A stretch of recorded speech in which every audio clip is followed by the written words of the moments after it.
নমস্কাৰ স্বাগতম জনাইছো আমাৰ ইউটিউব চেনেল শ্ৰীমন্ত মোটিভেটৰলৈ। আজি আপোনালোকৰ সন্মুখলৈ লৈ আনিছো এগৰাকী শিক্ষয়িত্ৰী, যিগৰাকী বাইদেৱে ইতিমধ্যে অৱসৰ গ্ৰহণ কৰিছে, কিন্তু তেখেতক শিক্ষয়িত্ৰী হিচাপে আজি আপোনালোকৰ সন্মুখলৈ আনিবলৈ আমি প্ৰয়াস কৰা নাই। আমি প্ৰয়াস কৰিছো এগৰাকী যুঁজাৰু নাৰী হিচাপে, যিগৰাকী নাৰীৰ বিষয়ে গম পালে আৰু হাজাৰগৰাকী নাৰী বা হাজাৰজন ব্যক্তি হয়তো সাহস পাব। গতিকে আহক বাইদেউৰ লগত আমি কথা পাতো। আৰু বাইদেউৰ নাম হৈছে শ্ৰদ্ধাৰ কমলা চুতীয়া। আচ্ছা বাইদেউ, আপোনাক স্বাগতম জনাইছো আমাৰ ইউটিউব চেনেললৈ। ধন্যবাদ। আচ্ছা, মই জানিবলৈ বিচাৰিম আপুনি অৱসৰ কেতিয়া গ্ৰহণ কৰিলে? মই 2023 চনৰ মাৰ্চ মাহত, মানে এবছৰ হৈ গৈছে। অৱসৰ গ্ৰহণ কৰাৰ পিছত দিনবোৰ কেনেকৈ অতিবাহিত কৰিছে? দিনবোৰ কেনেদৰে হ'ব আৰু, এতিয়া মানে স্বাস্থ্য বেয়া কাৰণে বিদ্যালয়লৈ যোৱাৰ কথা পুনৰ চিন্তা কৰিছিলোঁ, কিন্তু কোনোবা দিন ভাল কোনোবা দিন বেয়া, সেইটো কাৰণে বিদ্যালয়লৈ যোৱা নহয়। হ'লেও মাজে সময়ে গৈ বিদ্যালয়খন প্ৰাতঃসভা কিবা বা শিক্ষকে কি কৰিছে তেনেকৈ মানে কৰোঁ আৰু ঘৰুৱা। এতিয়া ঘৰুৱা মানে বাবোৱাৰী হ'লেও ঘৰুৱা কামত ইমান বেছি নাথাকোঁ আৰু পাতলীয়াকৈ অলপ কৰোঁ, নাতিটো ৰখোঁ, তেনেকৈ ব্যস্ত হৈ আছোঁ। আচ্ছা, ভাল কথা। আপুনি ইমান এটা সংগ্ৰামৰ মাজতো মাজে মাজে স্কুললৈ যাওঁ বুলি কৈছে, কথাটো শুনি মই বৰ সুখী হৈছোঁ। আচ্ছা বাইদেউ, মই আপোনাৰ পৰা পোনপটীয়াকৈ জানিবলৈ বিচাৰিছোঁ, আপুনি কেঞ্চাৰ ৰোগত আক্ৰান্ত হৈছে। হয়। কোন চনৰ কথা আছিল এইটো? এইটো 2022 চনৰ প্ৰায় ফেব্ৰুৱাৰী মাহতে মানে আৰম্ভ মানে প্ৰায় 3 মাহমান আগত, কিন্তু ফেব্ৰুৱাৰী মাহতে যোৰহাটত মানে মই দেখা কলনস্কপি কৰোঁতে বস্তুটো ধৰা পৰিছে। আচ্ছা, বাইদেউৰ কেঞ্চাৰ হৈছিল। এতিয়া বাইদেউৰ কেঞ্চাৰ হৈছিল, সেই কেঞ্চাৰৰ লগত বাইদেৱে কেনেকৈ যুঁজিলে, যুঁজাৰ পিছত কেনেকৈ তেখেত সুস্থ হৈ উঠিলে, সেই কথাখিনি আপোনালোকলৈ আগবঢ়াই দিবলৈ প্ৰয়াস কৰিছোঁ। যিমান পাৰে ভিডিঅ'টো আপোনালোকে শ্বেয়াৰ কৰিব, কাৰণ আপোনালোকে যদি B Barooah cancer hospital, north east cancer hospital, Guwahati medical, Dibrugarh medical, Jorhat medical, য'তে নাযাওক লাগিলে আপোনালোকে এই ৰোগত আক্ৰান্ত হৈ থকা বহুত ব্যক্তিক পাব। গতিকে বাইদেউৰ এই কথাখিনিয়ে আন বহুজনক সাহস দিব বুলি আমি আশা কৰিছোঁ, আৰু সেইকাৰণে আচলতে আপোনাৰ কাষলৈ আজি আহিলোঁ। আচ্ছা বাইদেউ, আপোনাৰ কেঞ্চাৰ কোন জেগাত হৈছিল দেহৰ? ৰেক্টম বুলি কয়। বাইদেউৰ ৰেক্টামত হৈছিল। এতিয়া ৰেক্টাম বুলি ক'লে আপোনালোকে নিশ্চয় ধৰিব পৰা নাই চাগে সকলোৱে, মই কৈ দিছোঁ। ৰেক্টাম হৈছে আমাৰ যিটো মল্লধাৰ। মল্লধাৰ মানে আমাৰ একেবাৰে এনাচৰ একেবাৰে শেষ অংশত যিটো থাকে, শৌচাগাৰৰ ওপৰলৈ যিটো অংশ থাকে, সেইটোকে মল্লধাৰ বুলি কয়। সেই মল্লধাৰটো হৈছে এটা বেলুন টাইপৰ, মানে য'ত আহি আমাৰ যিটো ষ্টুল মলবিলাক আহি য'ত ৰৈ থাকে, যিটো মানুহৰ ধৰক কাৰোবাৰ টয়লেট যাবলগীয়া হৈছে কিন্তু তেওঁলোকে অলপ দেৰি নোযোৱাকৈও থাকিব পাৰে, কাৰণ তেওঁৰ মল্লধাৰে সেই মলখিনি ধৰি ৰাখে।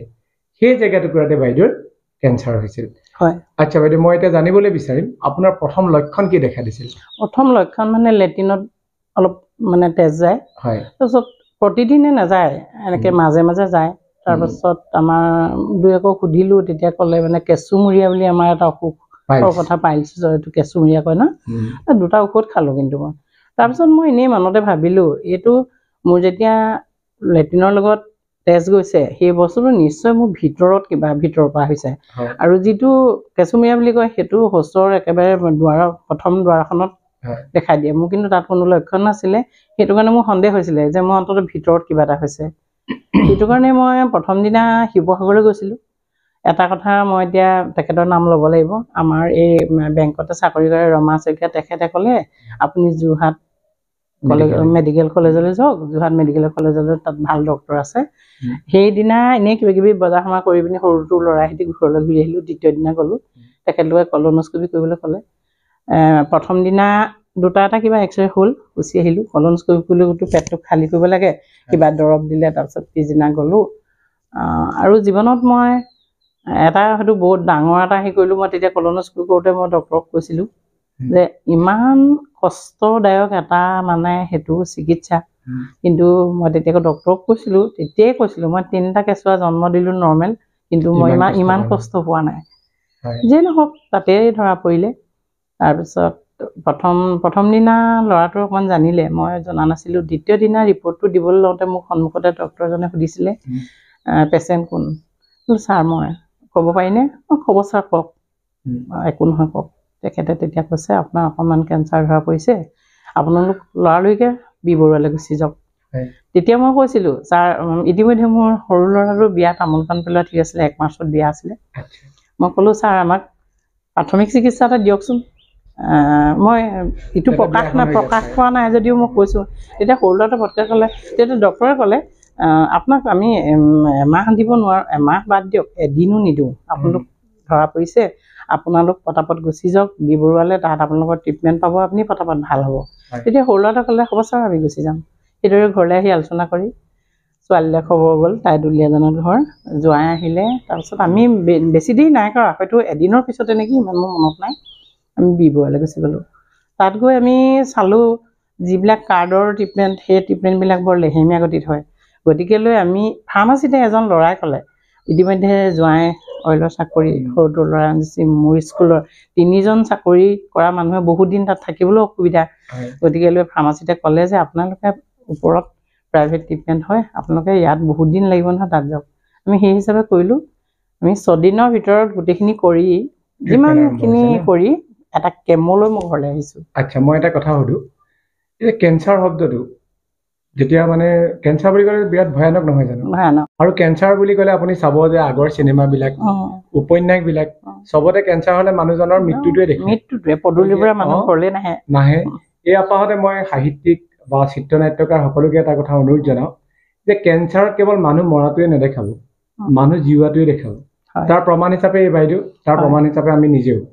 আচ্ছা বাইদেউ, মই এতিয়া জানিবলৈ বিচাৰিম যে কেঞ্চাৰ শব্দটো যেতিয়া চিকিৎসকে আপোনাৰ সন্মুখত কৈ দিলে, সেই মমেণ্টত আপোনাৰ কেনেকুৱা এটা অনুভৱ হৈছিলে? মোৰ একো লগা নাই। মই এনেই ভাবিছোঁ, মোৰ আগতেও মোৰ এটা অভ্যাস আছিল, মোৰ কিবা যদি অসুখ হয় মই কিন্তু ডক্টৰতকৈ এষাৰ মই বেছি কওঁ, তাৰমানে পুংখানুপুংখকৈ কোৱাত মই সেইখিনি অসুবিধা নকৰোঁ। সেই অনুপাতে মোক কোনোদিন দ্বিতীয় চিকিৎসা কৰিবলগীয়া নহয়। ভয় নাই খোৱা মই নাই, অলপো ভয় লগা নাই। এই ভগৱান, মই এটা কথা খালি বাৰে বাৰে কৈছোঁ, জীৱনটোত বহুত সংগ্ৰাম কৰিলোঁ, কিন্তু বহু সংগ্ৰাম পাৰ কৰিলোঁ, কিন্তু ভগৱানে মোক ল'ৰাটোৰ বিয়াখন পাতিবলৈ ল'লোঁ, আৰু ভগৱানে মোৰ এইটো বেমাৰহে মোক দিলে নি, হ'ব যি দিছে আৰু কৰ্ম কৰি যাওঁ, এনেকৈ ভাবিয়ে মই ঘৰলৈ গুচি আহিছোঁ। আচ্ছা, বি বৰুৱাত গৈ আপোনালোকে প্ৰথম কেমোটো আপুনি ল'লে 6 দিনৰ ভিতৰত, সেই কেমোটোলৈ আপুনি ঘৰলৈ আহিলোঁ। তাৰপিছত বিয়া, তাৰপিছত 1 মাৰ্চত বিয়া, সেই ফেব্ৰুৱাৰীতে ট্ৰিটমেণ্টটো আৰম্ভ হৈছে। তাৰপিছত আমি অহা যোৱা কৰিলোঁ, আৰু নেক্সট কেমোটো মাৰ্চৰ 3 তাৰিখে পৰিলে, 1 তাৰিখে বিয়া। মই ঘৰ আহি পালোঁ, গোটেই অকণমান অৱশ্যে মোৰ অসুখ বিসুখ আগত নাছিলে। ল'ৰাটো বিয়া, মাকৰ কেঞ্চাৰ হৈছে, এই কথাটো বহুত ডাঙৰ এটা বিস্ফোৰণ হ'ল। মোৰ দাদাহঁত শিৱসাগৰ বানমুখত মোৰ ঘৰ, দাদা নবৌহঁত চব আহিলে, গোটেই মিতিৰ আহিবলৈ নাই আৰু, মানে গাড়ীয়ে আহিলে আৰু খবৰ কৰিবলৈ। এইফালে মিতিৰ ঘৰৰ অকণমান অসুবিধা হৈছে, মই তেওঁলোকক আহিয়ে মেডিকেলৰ পৰা আহিয়ে মই ফোন কৰিছোঁ, তেখেতলোকলৈ কৈছোঁ যে সেই তাৰিখটো আপোনালোকে বিয়া কেনেদৰে পাতে মোৰ বিচাৰ্যৰ বিষয় নহয়, মই কিন্তু ভকত 4জন গোটাই হ'লেও সেই তাৰিখটো কেঞ্চেল নকৰোঁ, মই পাতিমেই। কিন্তু মোৰ দাদাহঁত আহিলে, আহি তাৰপিছত ক'লে কি তই বোলে পৰি থকা নাই, মই অৱশ্যে অসুখ বিসুখ নাছিলে কাৰণে মোৰ স্বাস্থ্য ভালেই আছিলে। তাৰপৰা দাদাহঁতে আহি ক'লে, সৰুটো দাদাই বিশেষকৈ, তই বিচনাত পৰি থকা নাই, মেডিকেলত নাই, বিয়া নহ'ব গ'লে। কিন্তু বহুত উদ্যমেৰে বিয়াখন অকণমান মনটো অকণমান ভাগি গ'ল আমাৰ। বিয়াৰ চিঠি আজিও হয়তো গডৰেজৰ ওপৰত আছে। আমি প্ৰস্তুতিটো চলাইছিলোঁ, এইখন শেষ বিয়া, আৰু আমি ইয়ালৈ অহাৰ পৰা তেনেকুৱা প্ৰগ্ৰেম কৰা নাই, অকণ মুকলিকৈ কৰিম, সকলোকে মাতিম। কিন্তু তাৰপিছত সিহঁতি বিয়াৰ মানুহ মাতিবলৈ বাদ দিলে, কিন্তু মই হোৱাটছএপত চিঠি এখন লৈ চিঠিখন পঠিয়াওঁ আৰু ফোনেৰে কওঁ। মই আনকি তিনিচুকীয়া পৰ্যন্ত মোৰ লগৰ আহিলেও বাৰু সকলোৱে বেছিকৈ মানুহে আহিবলৈ হেঁপাহ কৰিলে কি মোৰ গাটো বেয়া, সেইটো কাৰণে বিয়াখন হৈছে, যাওঁ বুলি সকলোৱে। তাৰপিছত বিয়াখন মানে অকণমান বহলকৈ হ'লগৈ আৰু পিছত। তথাপি বিয়াৰ দিনা যেতিয়া অতিথিসকল আহিছিলে, আপুনি যেতিয়া ধৰক তামোল চালি দি ফুৰিছিলে, দি ফুৰিছোঁ, মানুহবোৰে আপোনাক সুধিছিলে নাই? খুব কমেই সুধিছে, কম মানুহে সুধিছে। ষ্ট্ৰং, মই সম্পূৰ্ণ একদম এখন বিয়াত অসুখ নহ'লে যিদৰে মানে মেনেজ কৰে বা টকা পইচাকে আদি কৰি ক'ত কি কৰিব লাগে, জোৰণ দিবলৈও মই নিজে গৈছোঁ। সেইখিনিত মোৰ মই কৈছোঁ ন, মোৰ আগত স্বাস্থ্য বেয়া নাছিলেতো, তেতিয়ালৈকে মোৰ স্বাস্থ্য একোৱেই অৱনতি ঘটা নাছিলে। তাৰপিছত বহুত উদ্যমেৰে বিয়া হৈ গ'ল তেনেকৈ। খালি প্ৰতিটো মুহূৰ্ততে সিহঁতি মোক কয় এইটো কৰিব নালাগে, এইটো নকৰিলেও হ'ব, কষ্ট হয় বুলি। কষ্ট কামখিনি কৰা নাই, কিন্তু মেনেজমেণ্টখিনি মই সম্পূৰ্ণ নিজৰ হেৰিতে পাৰ কৰিলোঁ তেনেকৈ। আচ্ছা, আপোনাৰ ৰেডিয়েশ্যন দিছিলে নেকি? ৰেডিয়েশ্যন দিছিলে। এতিয়া কেমো কেইটা ল'লে আপুনি? কেমো 4টা। কেমো লোৱাৰ পিছত কেনেকুৱা হয় গাটো? মোৰ একো গম নাপালো। চুলি সৰিছিলে নাই সৰা। প্ৰথম কেমোটো যেতিয়া মই প্ৰথম ট্ৰিটমেণ্ট কৰাৰ পিছত মই অলপ ভয় খাইছিলোঁ। ভয় মানে মনে মনে কেমো কি বস্তু, কেনেদৰে দিয়ে সেই কথাটো মনে মনে মোৰ অকণমান ভয় লাগি আছিলে। যেতিয়া দেখিলোঁ স্লাইনত ইনজেকশ্যন, মোৰ তেতিয়া মই হাঁহি এটা মাৰিছোঁ। জোৱাই আছে, সৰু ল'ৰাটো আছে, মই হাঁহি এটা মাৰিছোঁ, কৈছোঁ মই ইমান ভয় খালোঁ, এনেই ভয় খালোঁ। তেতিয়া জোৱাই কৈছে মা কেমো বিশেষ কি নহ'লো, আগতে তোমালোকেও নকলা নহয় আকৌ। আচ্ছা ৰ'বচোন, মোক এইটো ভয় খাইছিলোঁ। এই কেমোটো আপোনাৰ কিমান দিনৰ মূৰে মূৰে দিছে? 14 দিন নহয়, ফেব্ৰুৱাৰী প্ৰায় 25 দিন 28 দিন 21 দিন সাধাৰণতে 21 দিন চাগে। আচ্ছা, সেই কেমোখিনি শেষ হোৱাৰ পিছত ৰেডিয়েশ্যন দিছিল নে তাৰ পিছত কেমো 4টা কেমো শেষ হোৱাৰ পিছত তাৰপৰা কেমো লওঁতো মোৰ একো অসুবিধা নাই। ৰেডিয়েশ্যন ল'লে? ৰেডিয়েশ্যন লওঁতেতো বাইদেউ কেমো লওঁতে আমি নাইটত যাওঁ ন, গৈ পিনি ৰাতিপুৱা মানে মেডিকেল যাওঁ। মই ল'ৰাতকৈ আগত ওলাই মানে সিহঁতক কয় ৰেডি কৰি পিনি, তাৰপিছত লৈ পিনি আমি কেতিয়াবা নাইটত আকৌ ঘূৰি আহোঁ। স্বাস্থ্য মই একো ফিল নকৰিলোঁ। ৰেডিয়েশ্যনটো আমি তাত ডক্টৰক লিখি দিবলৈ ক'লোঁ। তেতিয়া ক'লে তেখেতলোকে আপোনালোকতো ডিব্ৰুগড়, মই আমাক ডিব্ৰুগড়লৈ লাগে, গুৱাহাটীতকৈতো ডিব্ৰুগড় আমাৰ সুবিধা, গতিকে আমি ডিব্ৰুগড়তে সেইখিনি ৰেডিয়েশ্যন ল'লোঁ। ছোৱালী ঘৰৰ পৰা 15 দিনমান ৰেডিয়েশ্যন, 28টা ৰেডিয়েশ্যন, 28টা। তাৰপিছত ছোৱালী ঘৰৰ পৰা অলপ দিন থাকিলে, তাৰপৰা অলপ দিন ৰুমত। ৰেডিয়েশ্যন লওঁতে কষ্ট হৈছিলে অলপ? কষ্ট নাই বিশেষ, মোৰ ক্ষেত্ৰত কিন্তু সাংঘাতিক হৈছিলে।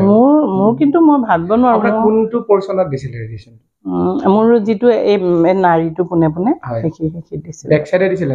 বেক চাইডে নাই দিয়া, ওপৰলৈ মোক কৰি। আপোনাৰ লাগ ভাল যে বেক চাইডে যে আপোনাক নিদিলে, বেক চাইডে যদি দিলে আপুনিতো পানী লগাবই লাগিলে।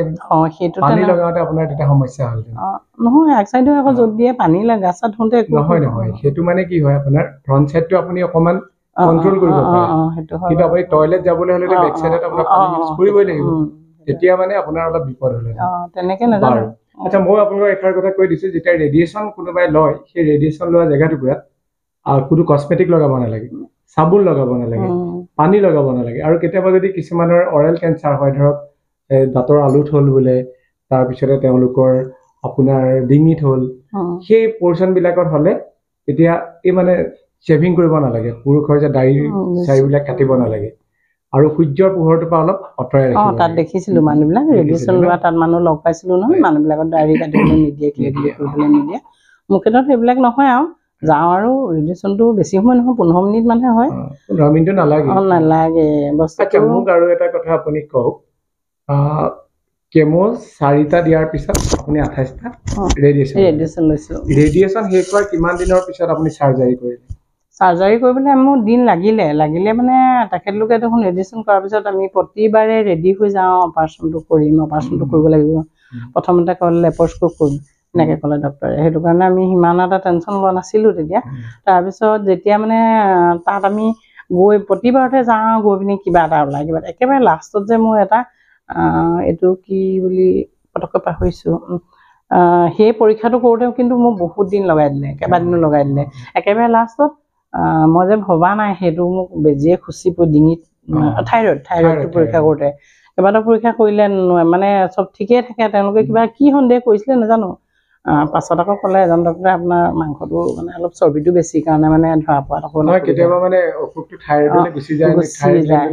একেবাৰে লাষ্টত কিন্তু ল'ৰাটোৱে সি আনি দিলে, সি কি আনিছে মই নাজানো, আৰু নাৰ্ছে আনিবলৈ কৈছে। ডক্টৰজনে যেতিয়া মই কৈছোঁ এনেকৈ ডিঙি ঠিক কৰিছে নহয়, তেতিয়া কৈছোঁ মই ফুটিছে নহয় বোলে, আপোনাক ফুটোৱাহে পৰীক্ষা কৰিছে। তেতিয়াহে গম পাইছোঁ মই 2টা বেজিয়ে খুচি পৰীক্ষা কৰিছে। অপাৰেশ্যন আপোনাৰ কৰিলে, বাইপাছ কৰিলে, বাইপাছ চাৰ্জাৰী আপোনাৰ এতিয়া? এইটো বাইপাছ চাৰ্জাৰী। আচ্ছা, বাইদেউৰ বাইপাছ চাৰ্জাৰী আছে, এনেকৈ নাভিটোৰ দাঁতিলে এনেকৈ ইয়াতে আপোনাৰ পকেট ফিট কৰি থোৱা থাকে, একো প্ৰব্লেম নাই, কাৰণ একদম নৰ্মেল লাইফ কটাই আছে। কিন্তু যেতিয়া আপুনি গম পালে যে আপোনাৰ এনেকৈ বাইপাছ চাৰ্জাৰী কৰি দিব, মনত অকণমান দুখ লাগিছিল? নহয়, দুখ মানে অপাৰেশ্যনৰ যেতিয়া যিদিনা একেবাৰে লাষ্টত তাৰিখ এটা দিলে, মঙলবাৰে অপাৰেশ্যন কৰিম, তেতিয়া বহুত ভাল লাগিছে। আৰু অপাৰেশ্যন কৰা দুখটো মনলৈ অহা নাই, মানে ইমান দিন অহা যোৱা কৰিছোঁ, গুৱাহাটী নহয়, গুৱাহাটী গৌৰীসাগৰৰ আগতে অহা যোৱা কৰিছোঁ, মানে ট্ৰেইনত আহি যাওঁ, শিমলুগুৰিত নামগুৰিত নামো, এনেকৈ ভাগ্য ভাল ঘৰতে সুবিধাটো থকাৰ কাৰণে, ল'ৰা দুটাও হোৱাৰ কাৰণে মানে সেইখিনি অসুবিধা নহ'ল। তাৰপিছত যেতিয়া মানে তাৰিখটো ল'লে, তেতিয়া বহুত ভাল লাগিল। আৰু তেখেতলোকে কিন্তু লেপ্ৰস্কোপ কৰিম বুলিয়ে কৈ থাকিলে কিন্তু যেতিয়া মোক 9মান বজাত অপাৰেশ্যন ৰুমত সোমোৱাইছে আৰু কাপোৰখিনি পিন্ধাই মেলি সেইখিনি কৰি তেতিয়া এনেই দৰৱখিনি দিছে মোৰ ইমানখিনিয়ে দৰৱ মই নিজে নিব পৰা নাই তাৰমানে বাকীখিনি কিন্তু প্ৰত্যেকে নিব পাৰিছে মই নিব পৰা নাই চিষ্টাৰ এগৰাকীয়ে সহায় কৰি দিছে তেতিয়া মই চেণ্ডেলযোৰ খুলি থৈ দুৱাৰমুখত জোঁৱাই আছে মোৰ সৰুজনী বোৱাৰী সৰুটো ল'ৰা ডাঙৰটো ল'ৰা আৰু ভাগিন বোৱাৰী এজনী বোৱাৰী নহয় ভাগিন ছোৱালী এজনী ভাগিন জোঁৱাই মই কাৰো চকুলৈ চোৱা নাই মই এইটো কাৰণে চোৱা নাই অন্ততঃ মই আবেগিক হ'ম তাৰ আগদিনা কিন্তু মই এটা কথা মানিব লাগিব এটা ল'ৰাই মোক ক'লে বাইদেউ আপুনি একো টেনশ্যন নল'ব দেই কালি এগৰাকী মানুহ বেছি টেনশ্যন লোৱাৰ কাৰণে অপাৰেশ্যন ৰুমৰ পৰা উলিয়াই আনিছে কিছুমান তেনেকুৱা কথাও মানুহৰ সাহস দিয়ে মই কিন্তু কাৰো চকুলৈ চোৱা নাই মই একদম ভগৱানক চিন্তা কৰি সোমাই গৈছোঁ ভিতৰত দেখিছোঁ এগৰাকী একেলগে সোমাই যায় এগৰাকী মানুহে কান্দিছে মই কন্দা নাই যি হ'ব হ'ব আৰু ভগৱান আচ্ছা অপাৰেশ্যন হোৱাৰ পিছত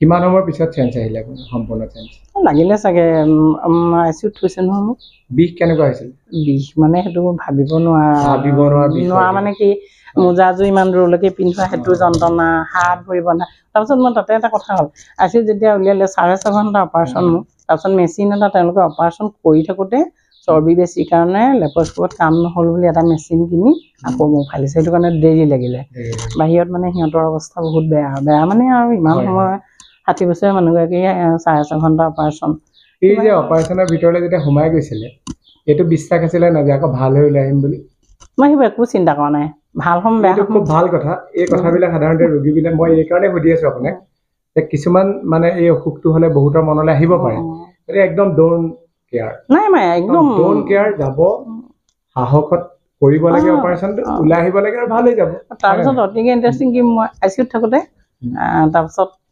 পানী নিদিয়ে নাই পানী খোজো তাৰপৰা কোনোবা এগৰাকী মৰমীয়াল নাৰ্ছ থাকিলে এটুপ পেলাই দিয়ে সেইকণে সূতা নপলাই বাৰে বাৰে খুজি থাকোঁ কোনোবাই গালি দিয়ে তাৰপৰা 4জনমান ডক্টৰ গোট খাই এনেকৈ থাকোঁতে মই ক'লো মুখৰ এইটো এৰুৱাই দিব লগাব মিনিটতে তাৰপৰা বৰ মৰমীয়াল ডক্টৰজন সৰু ল'ৰা মোক এনেকৈ পিঠিতে এনেকৈ ঢকা মাৰি পিনি কিবা এটা মানে মৰমতে এনেকৈ কয় কথাটো মই তাৰ প্ৰতি ইমানেই মানে সিমান দিনত মৰম লাগিলে তাৰপিছত তাক মাতি পিনি ক'লোঁ যে মই এইটো এৰুৱাই দিওঁ সি তেতিয়া ডক্টৰলৈ ফোন কৰিলে ডক্টৰে ক'লে যদি তেওঁ দীঘলকৈ উশাহ ল'ব পাৰে এৰুৱাই দিয়ক মোক ক'লে মোৰ চাকৰি যাব আপোনাৰো বিপদ হ'ব আপুনি মোক ল'ম মই দীঘলকৈ উশাহ মোৰ সাহস আছে তাৰপিছত সেইটো এৰুৱাই দিয়াৰ পিছত আকৌ তাৰপৰা ক'লোঁ মই বোলো মোৰ 374 মোক কেবিন ৰুম লৈ আছোঁ আমি 3 দিন আজি মোক আপোনালোকে তালৈ উলিয়াই দিব দেই ইমান হাঁহিছে তেওঁলোকে কেইবাজনো গোট খাই আছে তেওঁলোকে বহুত হাঁহিছে তাৰমানে প্ৰথমতে মাতটো মাতিব পাৰিছোঁহে আৰু মই কৈছোঁ কিন্তু মোক মানে কেবিন ৰুম আছে মোৰ ল'ৰা আছে বোৱাৰী আছে তাত মোক তালৈ খুব হাঁহিছে তেওঁলোকে বোলে মই আপোনাক যদি তেনেকৈ নিজেই ষ্ট্ৰং বুলি ভাবিছে আপোনাক আমি এনেই ৰখাই নথওঁ নহয় বহুত ভাল কথা আমি উলিয়াই দিওঁ পিছত উলিয়াই দিলে তেওঁলোকে আধা ঘণ্টামান পিছতে মোক উলিয়াই দিছে আচ্ছা যেতিয়া আপুনি গম পালে যে আপোনাৰ এইটো এনেকৈ পকেট ফিট কৰি দিছে আৰু ডাক্তৰেতো ক'লে যে এইটো পকেট থাকি যাব তেতিয়া অলপ দুখ লাগিছিলে নেকি মই নহয় তেতিয়া তেওঁলোকে থাকি যাব কথাষাৰ বিষয়টোলৈ তেতিয়া অহা নাই আৰু অপাৰেশ্যন কৰাৰ পিছত মই পৰি আছোঁ আৰু ল'ৰাই মানে খুৱাইছে এৰুৱাইছে চাফা কৰিছে কেইদিনমানলৈতো তেওঁলোকক মই ৰিকুৱেষ্ট কৰি পিনি কেবিনতে 4 দিনমান বেছিকৈ থাকিলোঁ তাৰপৰা তেওঁ ইজনক সুধিছে দেই মই শুনিছোঁ তেওঁলোকে সেই কিবা পাতিছে তাৰপৰা টিচাৰ বুলি কওঁতে মই ভাবিছোঁ থাকিবলৈ বিচাৰিছে টকা পইচা কথা আছে এনেকৈ সুধিছে চাগে টিচাৰ এনেকৈ কৈছে ইজনে তাৰপৰা থাকিলোঁ তাৰপিছত আমি হস্পিটেলৰ পৰা অন্যত থাকিলোঁ 1.5 মাহ তাত 1.5 মাহ থাকিলে 1.5 মাহ গুৱাহাটীত 1.5 মাহ থাকিলোঁ বেলেগে ভাড়া ৰুমত থাকিলোঁ সেই অপাৰেশ্যনৰ পিছত বেলেগ কিবা ট্ৰিটমেণ্ট দিছিলে নেকি বিশেষ ট্ৰিটমেণ্ট মোৰ নাই কিন্তু এটা কথা অপাৰেশ্যন কৰাৰ পিছত মোৰ গা বহুত বেয়া হৈছিলে মোৰ ব্লাডটো ইতিমধ্যে মোৰ নিজৰ ব্লাড অকণো নাইকিয়া হৈছিলে ইহঁতি 4টাই দিয়াৰ পিছতো মেনেজ হৈছিলে মই এটা ল'ৰাৰ নাম এতিয়াও ল'ব লাগিব সি হোৱাটছএপতে পাই পিনি আহিছিলে আহি ব্লাড দিলে আমাৰ ল'ৰাটো সৰুটোৱে আকৌ তাক মানে ৰুটি চুটি খুৱাই মোগিলে লৈ আহিলে সি এটা কথা কোৱা মোৰ আজিলৈও মনত আছে মই এবাৰ সি 7 বাৰ টেষ্ট দিছোঁ কিন্তু মই পেচেণ্ট দেখা নাই আজি মোৰ মাৰ নিচিনা মোৰ মায়েদি একদম একে মোৰ ইমান ভাল লাগিছে মা বুলি কৈছে এবাৰ আণ্টি বুলি কৈছে এবাৰ কৈছে আপুনি ভাল হ'ব চিন্তা নকৰিব আপোনাৰ বহুত স্বাস্থ্য ভাল আৰু মই আপোনাক দেখি বহুত ভাল লাগিছে আচ্ছা মই এইখিনিতে এটা কথা কওঁ মোৰ মুম্বাইত ব্লাড দৰকাৰ হ'ব বুলি ভাবি বহুকেইজন মানুহ তাত বহি আছে তাৰমানে দৰকাৰ হ'লে ব্লাড দিব না চিনাকি না ৰিলেটিভ বাংগালুৰুতো বোলে যেতিয়া মানে অসমৰ বাহিৰৰ কথা কৈছোঁ কেৱল মই মুম্বাই বাংগালুৰুৰ কথাই কোৱা নাই তাত ব্লাড দিবৰ কাৰণে মানুহ ৰেডি হৈ থাকে আৰু আমাৰ অসমৰ মানুহবিলাকে দেউতাকক ব্লাড লাগে পুতেকে বেলেগলৈ ফোন কৰে মাকক ব্লাড লাগে পুতেকে বেলেগলৈ ফোন কৰে মানে তেওঁলোকে নিজে দিবলৈ নিবিচাৰে গতিকে প্ৰতিটো ফেমিলিয়ে ব্লাড দিব ময়ো 6-7 বাৰ ব্লাড দিলোঁ মোৰ অসুখৰ আগত এতিয়াতো মই ব্লাড দিবলৈ ল'লে মানুহ দৌৰিব মোৰ পিছে পিছে মোৰ আগে আগে দৌৰিবও তই ব্লাড দিব নালাগে বুলি ভয়তে দৌৰিব আৰু মই দিবও নোৱাৰো কিন্তু যি পাৰে ব্লাডটো দিব লাগে আৰু বহুতৰ এটা ভুল ধাৰণা আছে যে ব্লাড দিলে সমস্যা হ'ব নহয় ব্লাড দিলে বহুত ভাল হয় সেই বিষয়ে আপোনালোকে এটা ভিডিঅ' আগবঢ়াম মোৰ ডাঙৰটো ল'ৰাই ব্লাড দিয়ে থাকে মাজে মাজে এদিন ভাত বহা ভাত এৰি পিনি জয়সাগৰত মই এটা কথা সুধো দেই আপোনাৰ যেতিয়া অসুখ হৈছিলে আপোনাৰ পুত্ৰ বোৱাৰীয়ে বুলি অকণো আপোনাক গুৰুত্ব দিয়া নাছিলে নাই আপুনি মিছা কথা কৈছে নহয় সৰুজনী বোৱাৰী তেখেতলোকে বোলে আপোনাৰ অকণো কেয়াৰ নললে হয় নেকি নাই সেইটো কথা ক'লে বহুত ভুল হ'ব নহয় আপুনি মিছা কথা কৈছে সেইটো নহয় ময়ো মিছা কথা কৈছো মই মিছা কথা কৈছো দেই সেই কথাটো কাৰো ক্ষেত্ৰত নহওক মই বাহিৰক এনেই খং তোলাবলৈ কৈছো নহয় আৰু হাঁহিলেহেঁতেন আৰু এটা বহুত ডাঙৰ কথা এই যেতিয়া সৰুজনী বোৱাৰী আনিলে ডাঙৰজনী কেঁচুৱাটো থকাৰ কাৰণে তাই যাব বহুত ইচ্ছা আছিলে তাই যাব নোৱাৰিলে কিন্তু এই সৰুজনী বোৱাৰী যেতিয়া মানে মোৰ লগত গৈছে মই কৈছো তোৰ হনিমুন মোৰ লগতে হৈছে তাৰপিছত তাই বহুতবাৰ গ'ল তাই মানে ফ্ৰী আৰু এই কেঁচুৱা থকাৰ কাৰণে ঘৰতো দিগদাৰ হয় মোৰ সিহঁতি দুটাই দিছে জোঁৱাই ব্লাড দিছে তাৰোপৰি সিটো ল'ৰাই আকৌ আহি পিনি দিছে বহুতখিনি ব্লাড দৰকাৰ হৈছিলে তাৰপিছত মোৰ এদিন বহুত গা বেয়া হৈছিলে তাৰপিছত গা বেয়া হৈছিলে মানে কি শুইছে এনেকৈ কিবা কিবি হৈছে মানে গাটো তাৰপৰা সৰুটো সি বোৱাৰীজনী আছিলে সিহঁতি ডাঙৰটোৱে ই আকৌ এনজেচি ফালৰ পৰা মানে গেছ ৰুম পায় নহয় তাত আছিলেগৈ সিহঁতি দুটা চাৰিটাই আছিলে লগত তাৰপিছত মোৰ ইমান সি মানে বহুত ভয় খাইছে আৰু কি হৈছে বুলি গা চা মোহাৰি দিছে দৌৰি দৌৰি ডক্টৰত ক'লে তেতিয়া মই কিবা কিবি পেকেট দীঘল আৰু দিছে পটকৈ পাছ হৈ নাযায় কি নাম মনত নাই আৰু মই তেতিয়া চিন্তা কৰিছোঁ খেতিত দিয়া বস্তুবোৰ দেখোন মানুহকো লাগে নামবোৰ প্ৰায় মিলিছে তেনেকুৱা তাৰপিছত তেনেকৈ মানে তাই ঘৰখনক কণ্ট্ৰল কৰি ডাঙৰজনী থাকিলে অহাৰ পিছতো ডাঙৰজনীয়ে তাই মোৰ কাপোৰ কানি কেয়াৰ লৈছে কাপোৰ কানি আনকি পেচাৰ পৰা চৰিয়া পৰ্যন্ত যেতিয়া মোৰ আকৌ এটা কথা আছে মই কেঁচুৱা জন্ম হ'লেও কাৰোবাক কাপোৰ এখন ধুৱাই দিয়া পোৱা নাই মই লোকক বেয়াই পাওঁ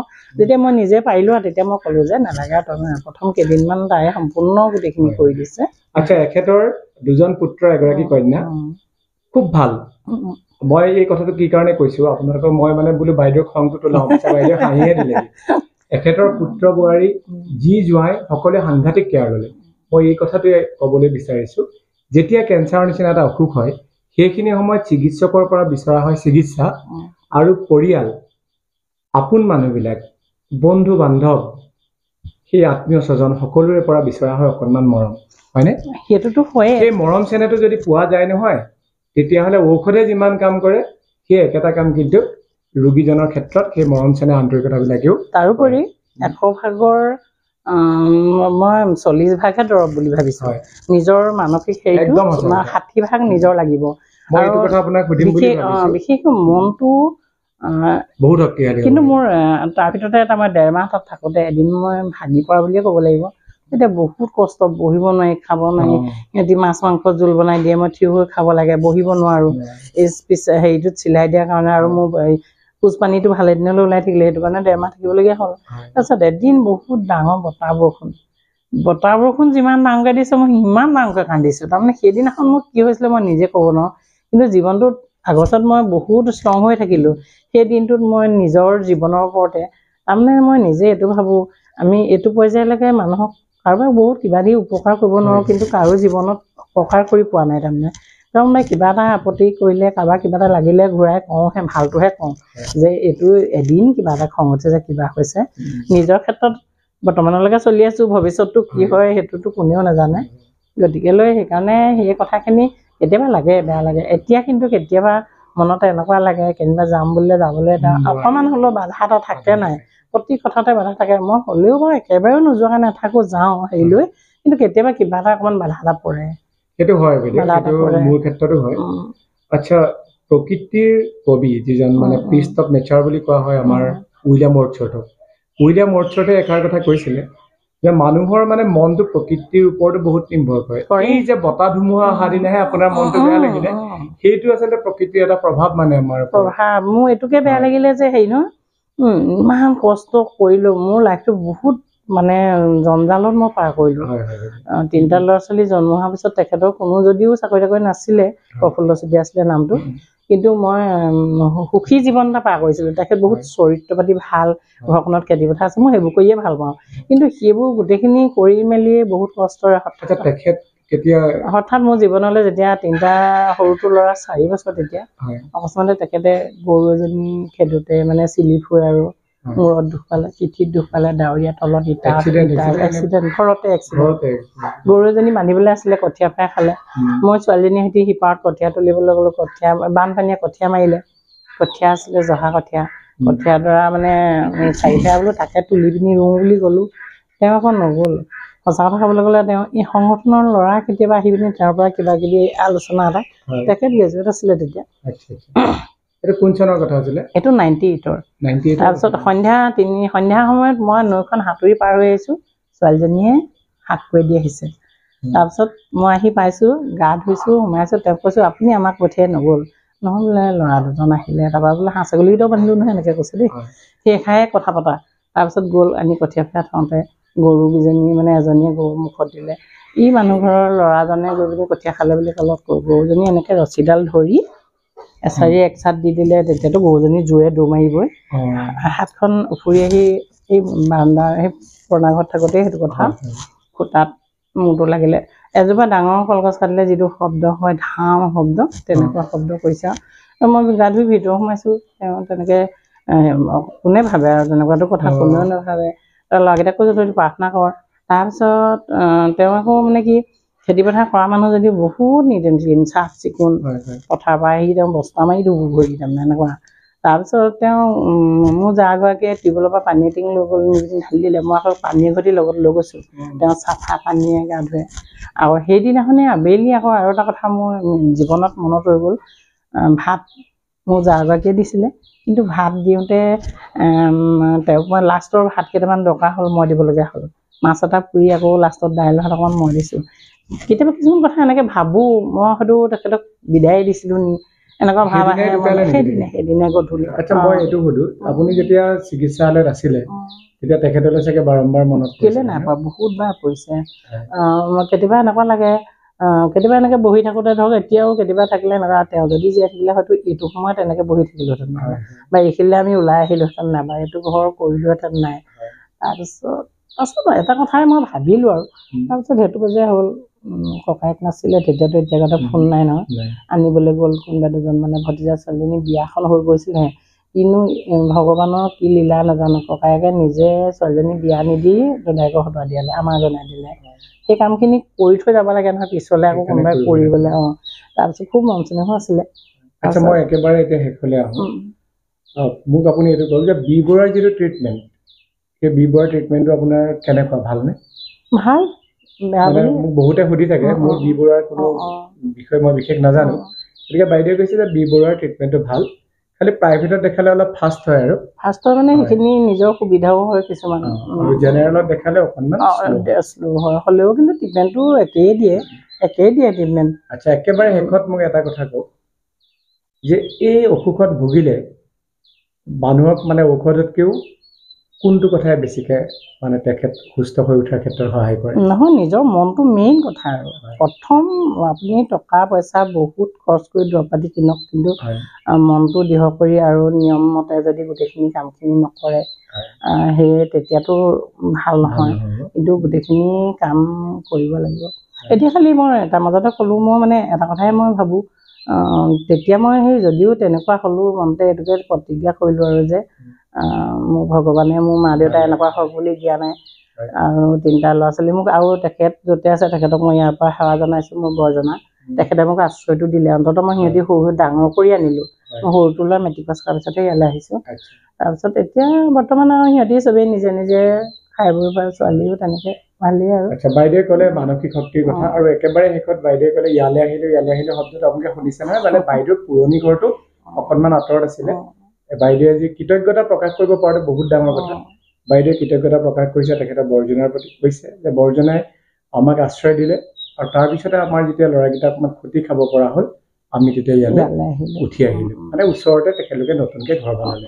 আৰু বাইদেৱে এষাৰ কথা ক'লে যে মানসিক শক্তিটো বহুত ডাঙৰ কথা, গতিকে কোনেও ভয় নকৰিব, মানসিক শক্তিটো যিমান পাৰে সিমান সবল কৰক, আৰু যিকোনো অসুখৰ পৰা পৰিত্ৰাণ পাবৰ কাৰণে মানসিক শক্তিটো আচলতে মূল কথা। অকল অসুখ বুলি নহয়, মানুহৰ জীৱনত যেতিয়া মানুহৰ সংঘাত আহে, তেতিয়া যদি সংঘাতটো আমি নিজৰ ধৈৰ্য সহকাৰে পাৰ কৰিব পাৰোঁ ভগৱানে এদিন সকলোকে সহায় কৰিব এদিন কিবা এটা নাই হোৱা কিন্তু ধৈৰ্য সহকাৰে তেখেতৰ ওপৰত বিশ্বাস ৰাখি অকল অসুখ হ'লেই নহয় মানুহৰ অন্য জীৱনৰ মানে ঘাত প্ৰতিঘাত সকলোৰে জীৱনত মানুহ থাকে সেইখিনি মানসিক শক্তিটো লাগে ঠিক আছে বাইদেউ আপোনাক ধন্যবাদ জনাইছো ধন্যবাদ আৰু আপোনালোককো অনুৰোধ জনাইছো ভিডিঅ'টো পাৰিলে শ্বেয়াৰ কৰিব কাৰণ এই অসুখত মই কৈছো যে বিভিন্ন হস্পিটেলত বিভিন্নজন ব্যক্তিয়ে যুঁজি আছে অসুখৰ লগত তেখেতলোকে সাহস পাব ভগৱানে কুশলে ৰাখক আপোনাক পুনৰবাৰ ধন্যবাদ আৰু আপোনালোকৰ অনুশীলন গ্ৰুপটো যিমানখিনি কাম কৰিছে বহুতবাৰ মই নমস্কাৰ জনাইছো ভাল লাগিছে